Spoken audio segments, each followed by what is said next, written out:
Hello everybody, welcome back to the Idiot's Guide to Beginner's Guitar.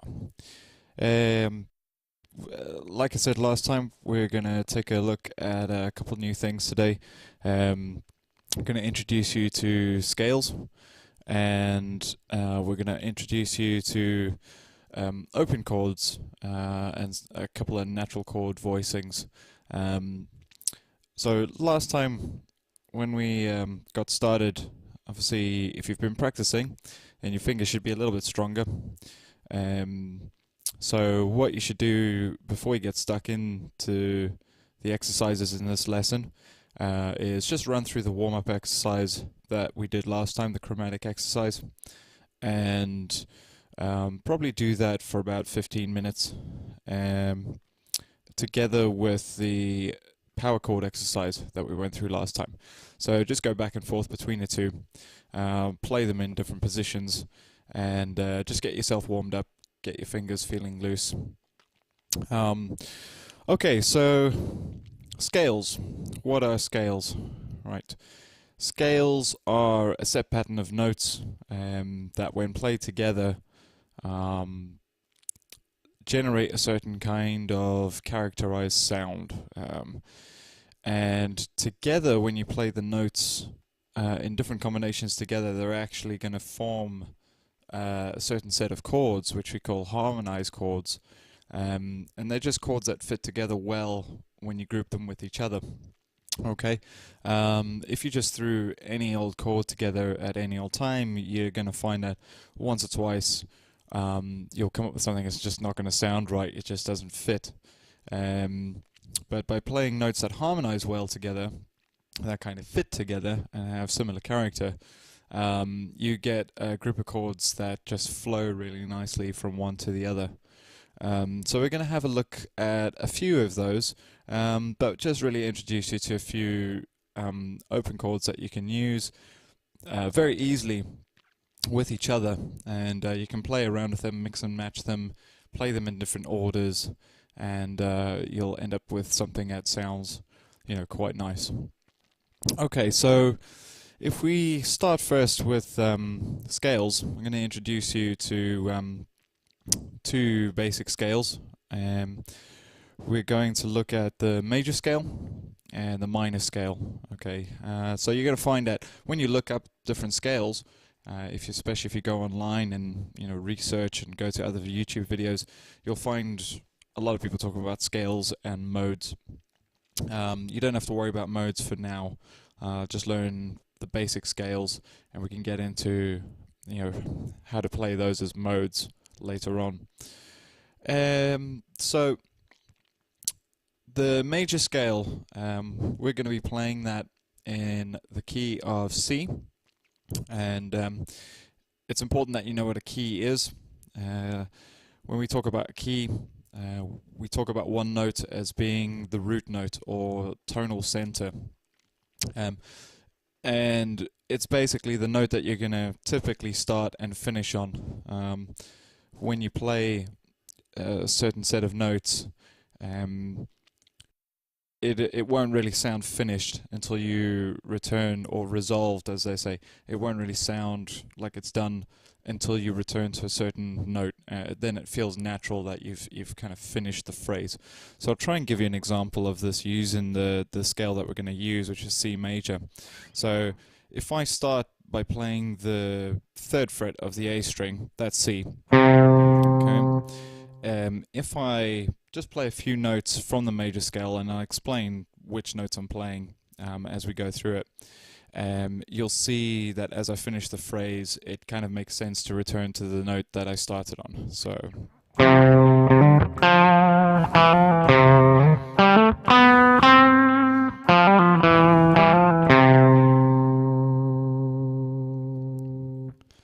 Okay, so I kind of went up through the scale and came back down through the scale and finished back where we started, and yeah, it sounds kind of natural, like it belongs there. Okay, so this is a root note, the note that you typically start and finish, or that the whole scale is based around.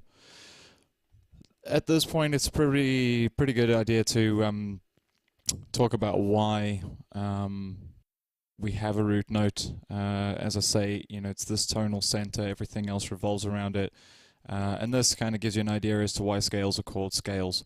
If you look at a geography map or building instructions for a model or something of that sort of nature, they always talk about scale. So on a map, if they say, you know, 1 centimeter on your map is equal to 100 meters in real life, so it's a, you know, 1/100th scale map, then it's giving you an idea of the actual distance relative to what you're being shown on the map. So that's one example of it. In terms of music, it's telling you the distance between the different notes. Okay, so when we learn the scale, what we're going to do, I'll just play it one note at a time. This scale, really easy to get the hang of because it sounds, this is where do, re, mi comes from. Okay, so first note we're going to play, as I say, is the C that's found on the 3rd fret of the A string, so that's your 2nd thickest string. Play that with your index finger. Okay. If you play with your 2nd finger on the 5th fret of the A string, you get D. Then use your pinky to play the 7th fret on the A string, and that gives you E. Okay.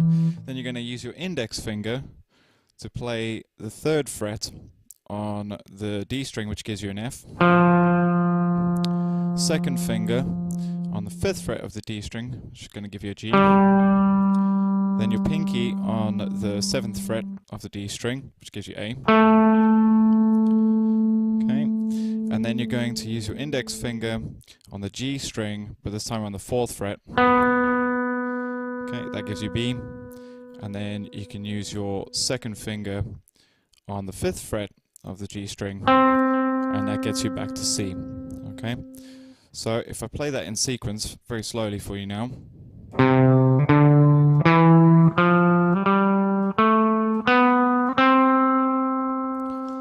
Okay, if I play that slowly up to the top and then back to the bottom using the exact same fingers that I've used before, then you'll hear the do, re, mi sound.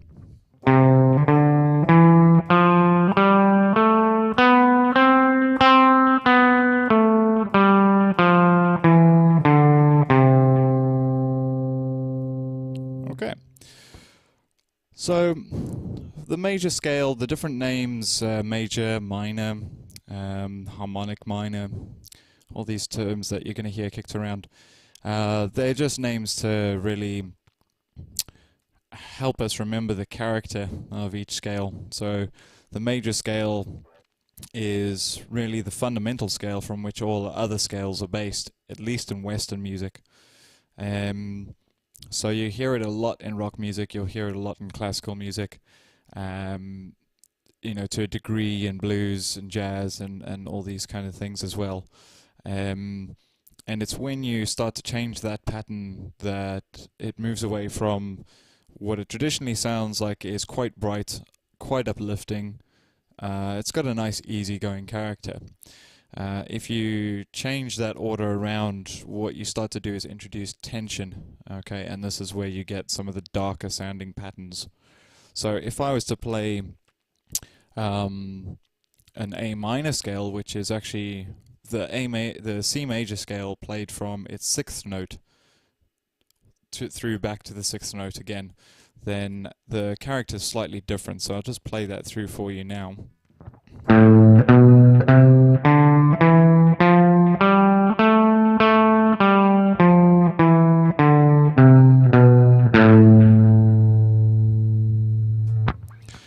Okay, so it's the exact same notes, but just played from the 6th note in the scale back to the 6th note, rather than the 1st note through to the 1st note. So even something that small can change completely the way that you actually hear the scale. And this brings me on to my next point. This is very, very important for learning the chords that we're going to talk about later. And it's this idea that every note in the scale has a number assigned to it. Okay, so the root note that we talked about earlier, the tonal center, in this case, when we're working with the C major scale, is C. That's the first note, okay? It's also the 8th note, so by the time you've played all the way up the strings and come back to it,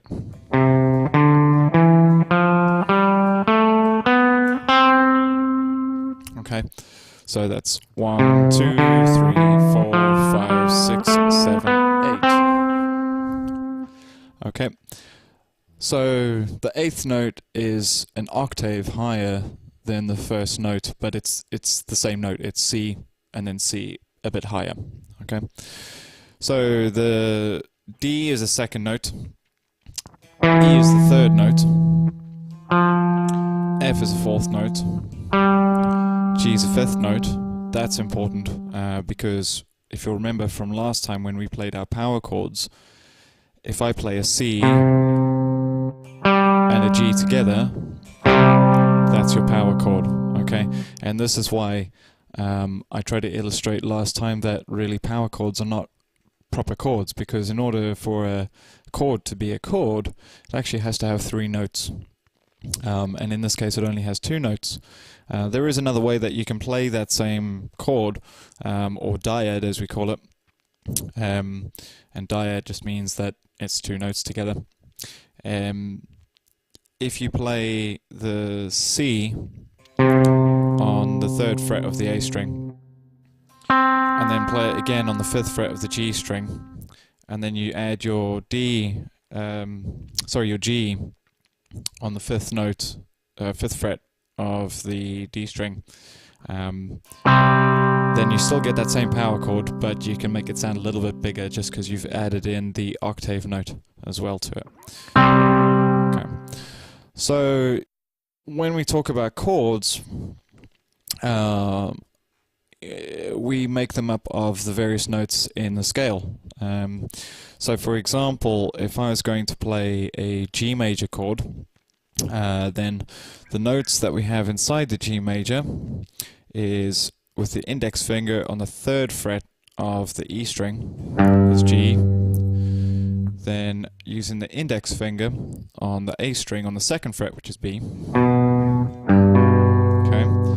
Then the next notes is the open string, so you're not using any finger to pluck this, and that will be the open D string. The next string is also open, so you don't need to play any left-hand fingering on it, which is G.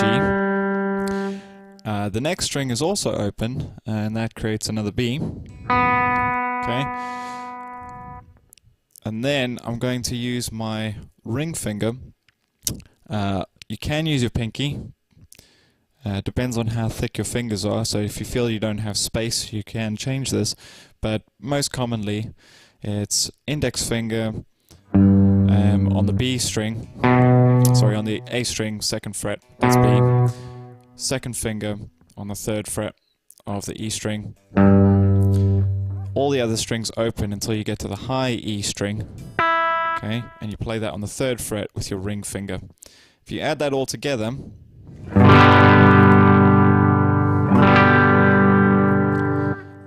then that's a G major chord.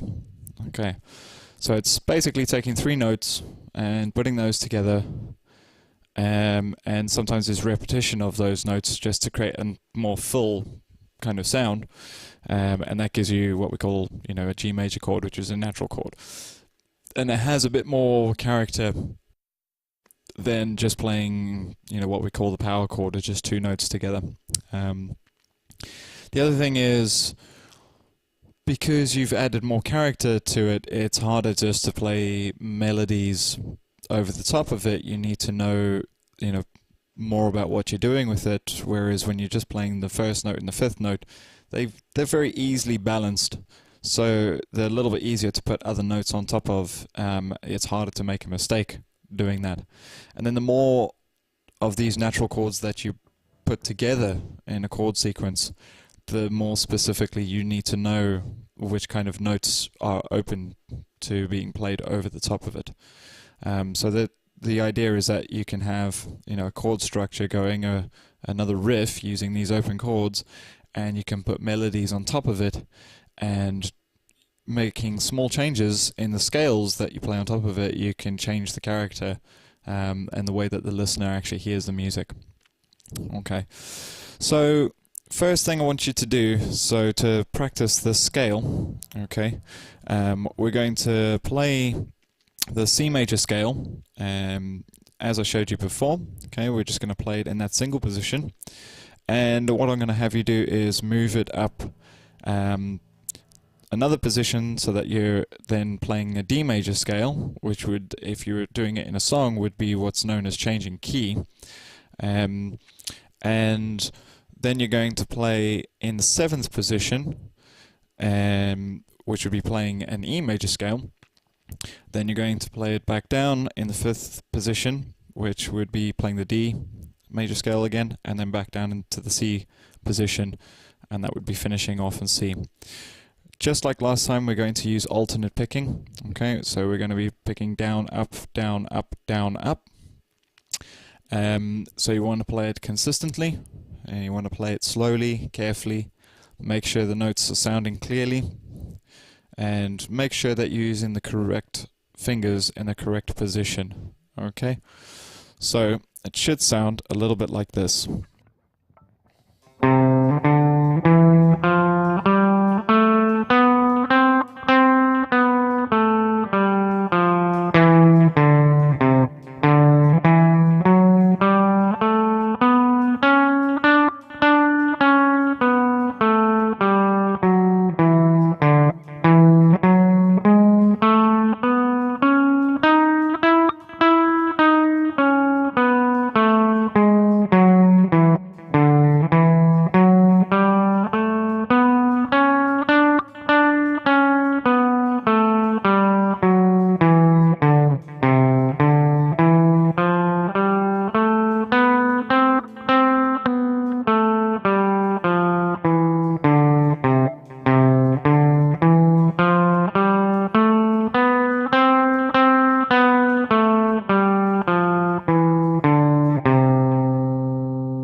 Okay, so that's your next exercise, and you practice it over and over again using a metronome. So you've got a steady rhythm, a tick-tock, tick-tock.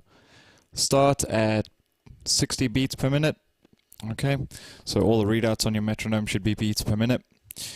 And when you feel confident at a certain speed, then put it up, say 10 beats per minute, up to 70, and try and play each note consistently down, up, on the same beat as the metronome is ticking away at it. It's actually harder at the slower speeds than it is at the faster speeds once you get going, because you really have to be patient and wait for the click. But if you get good discipline with your timing, it will serve you well later when you're playing songs. You know, some people can play lots of widdly-diddly very fast. It all sounds very impressive, and then you hear them play slow, and it kind of falls apart at that point. So it's good to have that discipline right from the beginning. Okay, so that's one of your exercises for the next week or two.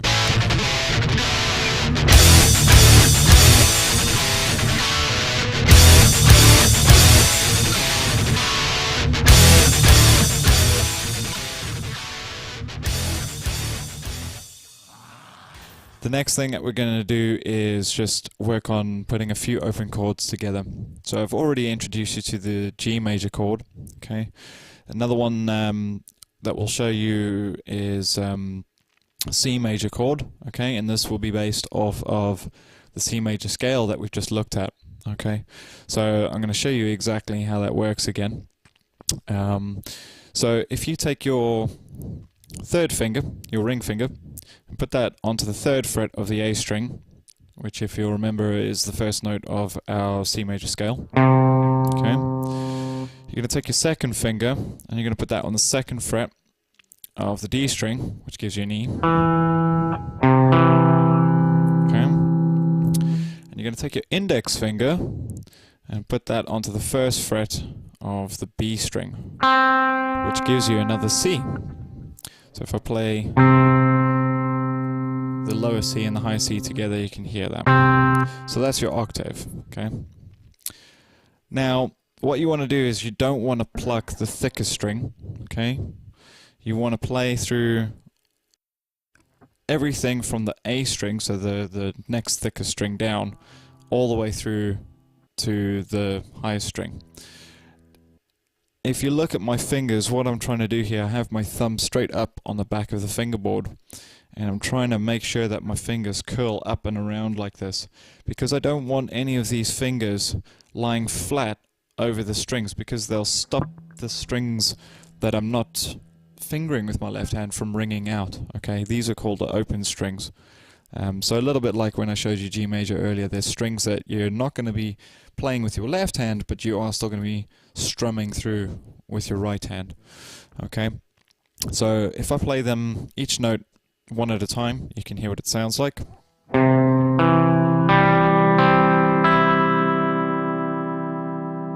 Okay, and then if I strum all the way through, which is just to, you know, pluck all the strings. I mean, you can't pluck them all at the same time, but it's the closest thing you can do to it.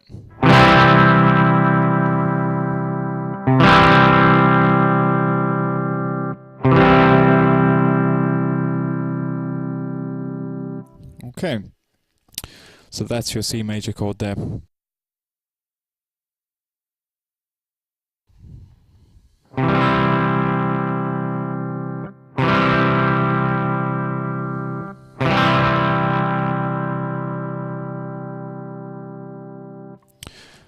Okay, so now we have G major, which we learned the first time around, and C major. Okay, the next major chord I'm going to give you is D major. Okay, so as the name implies, it's derived from the D major scale. So what we're going to do is we're going to take our second finger and we're going to put that onto the second fret of the thinnest string, so that's the E string. Okay, which gives you an F sharp. Okay, then we're going to take your index finger, put that on the second fret of the G string. Okay, and that gives you an A. Okay, then take your ring finger and you're going to put that onto the third fret of the B string, so that's the second thickest string. Okay, and that is going to give you a D note. Okay, and then you're going to play two open strings along with this. So you're not going to pluck the thickest string, you're going to leave out the thickest one, and you're going to start plucking from the A string, okay, so the second thickest one. So that's played open. The D string, the next string down from there, is also played open. Okay, and then the three notes that you're actually playing with your left hand. Again, you want to use this technique that you can play with your thumb directly straight up on the back of the neck, or you can reach over a little bit. Okay, depends on how comfortable it is for your hands. So you will sometimes see people doing this when they're playing the thinnest three strings, especially the two thinnest strings. Sometimes it makes sense to bring your thumb, if you've got large hands, bring your thumb over the top. It'll give you a bit more leverage, okay? Because you want to make sure that you're playing with the tips of your fingers rather than playing with the underside, the pad of your finger, because you want to avoid stopping any of the strings from ringing by touching them by mistake. Okay, so you only want to touch the parts that you're actually playing on. Okay, so if I play each note one at a time, and then I'll strum it through again so you can hear it.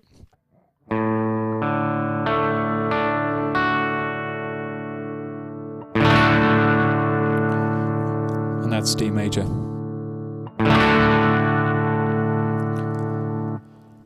Okay, so just to recap, G major, C major,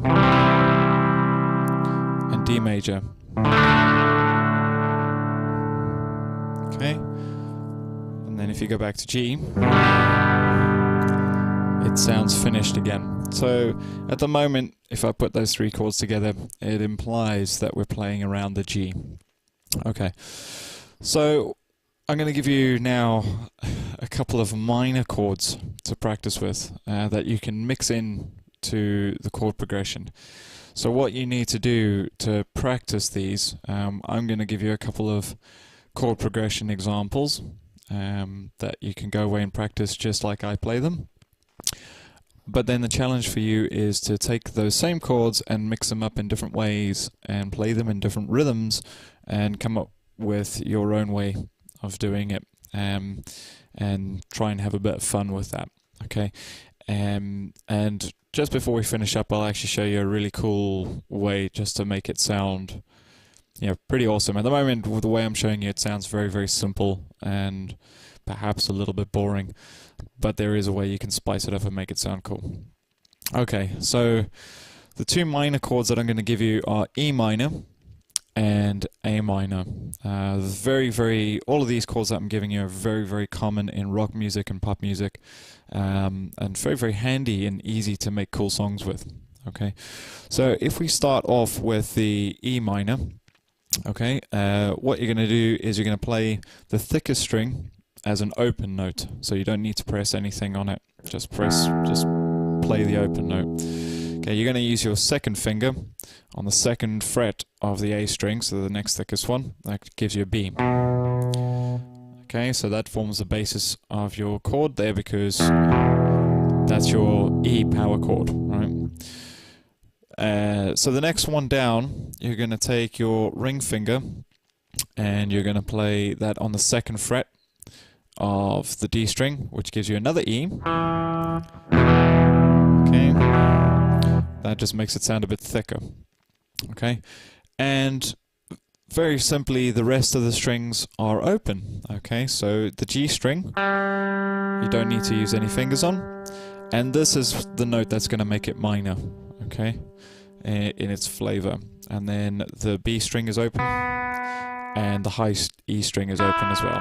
Okay, so play them one at a time.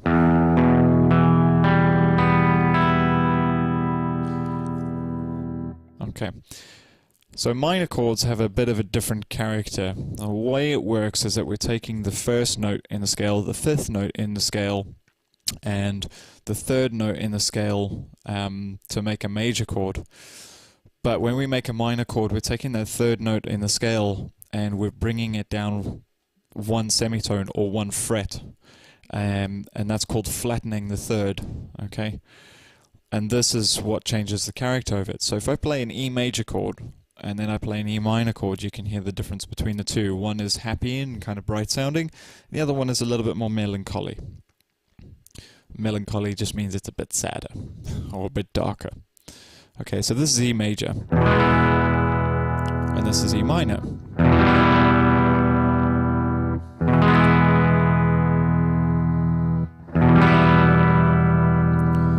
Okay. So, by mixing the major and the minor chords, you're now not just going to have one kind of character going through the whole pattern of chords that you're playing. It will go up and down and start to take you on a bit more of a journey. Sound a bit more emotional and a bit more complex. Okay, so the next chord is A minor. This one, you're not going to play the thickest string again. You're going to play it from the second thickest string, so from the A string. So the first note is open, no fingering. So just the open A. Okay. Use your second finger on the second fret of the D string to give you an E, which again, on its own, would just form a power chord. Okay. Third finger goes onto the second fret, okay, of the G string. Gives you your octave. Okay, and this time the index finger is going to go onto the first fret of the B string to give you a C.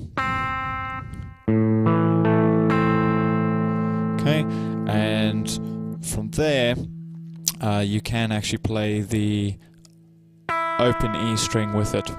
Okay, so again, you want to use this technique where your fingers curl up and around so that you don't stop that high E string from ringing. Okay, if I lay my fingers flat, you can hear it just chokes.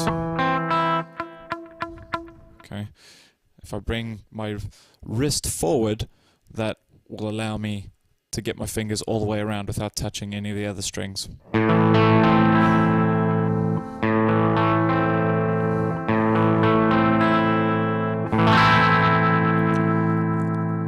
Okay, and that's your A minor chord.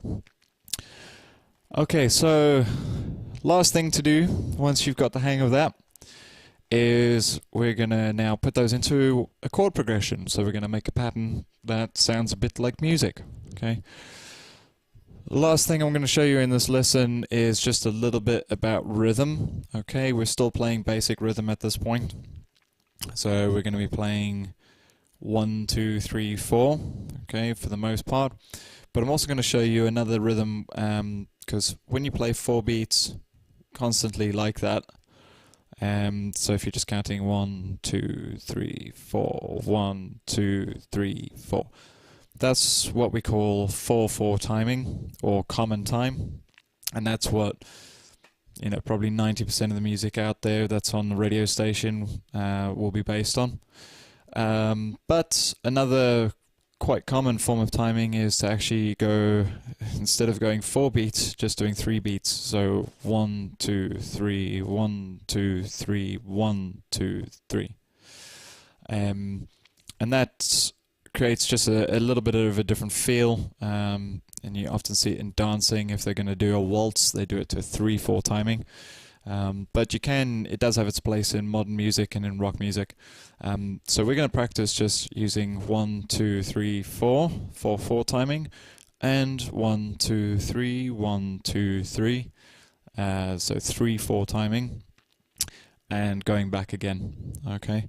And then next time when we get into it, we'll talk a little bit about how to take those two things and make them sound just a bit more exciting, and a few tricks just to spice them up.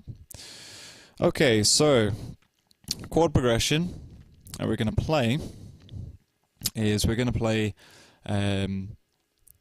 E minor 4 times, G major 4 times, C major 4 times, and A minor 4 times. Okay, so it's going to go like this.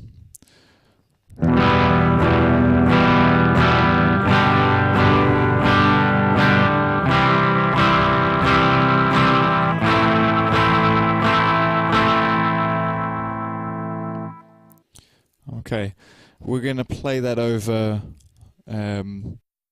4 times all together, so you can practice changing from one to another.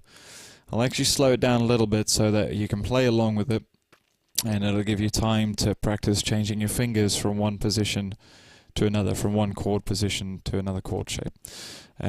So if we practice that, we're going to play it 4 times, and then I'll show you the next sequence. And what we're going to do is play the first sequence, the second sequence, and then back to the first sequence, and basically just keep practicing that over and over again until you're used to changing from one chord shape to another chord shape. Okay, so here we go.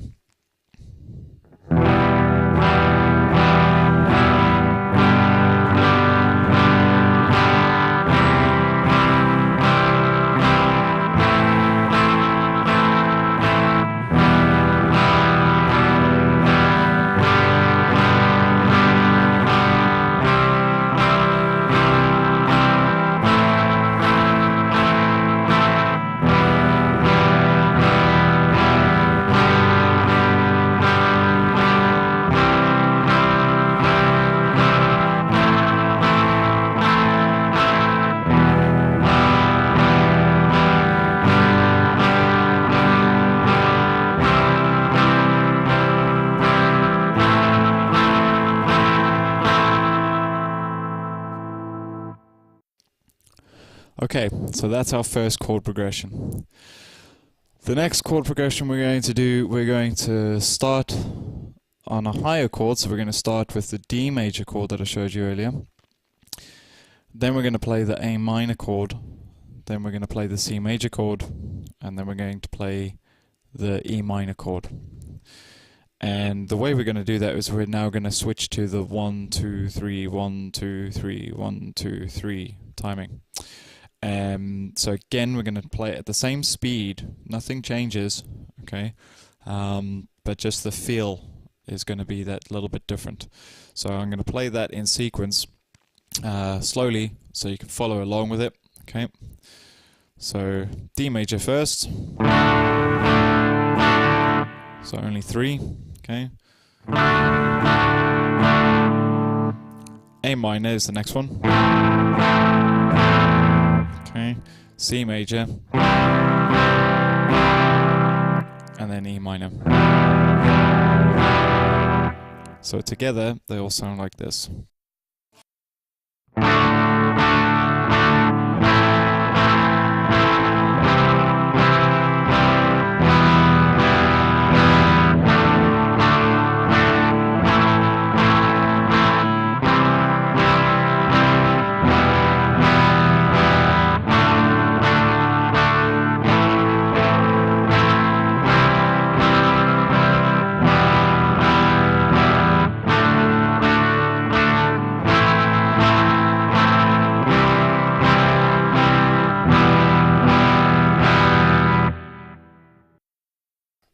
Okay, right, so once you got the hang of that, we're now going to put them together. So we're going to play sequence 1 4 times, sequence 2 4 times, and then back to sequence 1 4 times. And then after you do that, you're just going to finish by playing just an A minor chord and let that ring out, and that should make it sound like it's resolved. Okay? 1 2 3 4.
Okay, so as you can see, it's sounding a bit more musical now. It's still pretty basic, so next time out, just practice this again and again. Try and put the chords into your own order, play around with that, just change them around, and you know, try and have a bit of fun with that. And what we'll do next time is we'll make the rhythms a bit more interesting. So we'll learn a little bit about when not to play a note and when to play a note, and when to play louder, when to play softer. Okay, so we're going to learn about accents, and just to give your music more of a punch in some places, and you know, be a bit more quiet and a bit more subtle in others.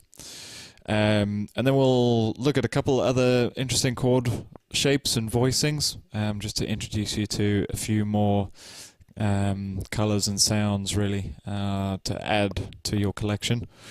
And we'll probably have another kind of finger strength and independence exercise in there as well, just to extend your vocabulary of tricks that you can use.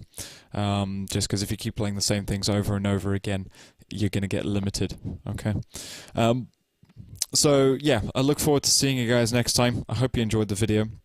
And I'm going to leave you with something that just shows you, a bit about how you can use what we've played today, throw it together, and actually create something that sounds like it could, actually be used in a song. So I'm going to use a few effects and things, and a few of the toys that I've got hooked up to my amp here, but it's just going to be guitar. So you can imagine if it had bass and drums and everything added, it would probably sound that much better. But it'll just show you the power of just chords and melodies and notes going over the top of it. If you use them in a clever way, you can get pretty good results. Okay, so until next time, take care, have fun, keep practicing, and see you soon. Cheers.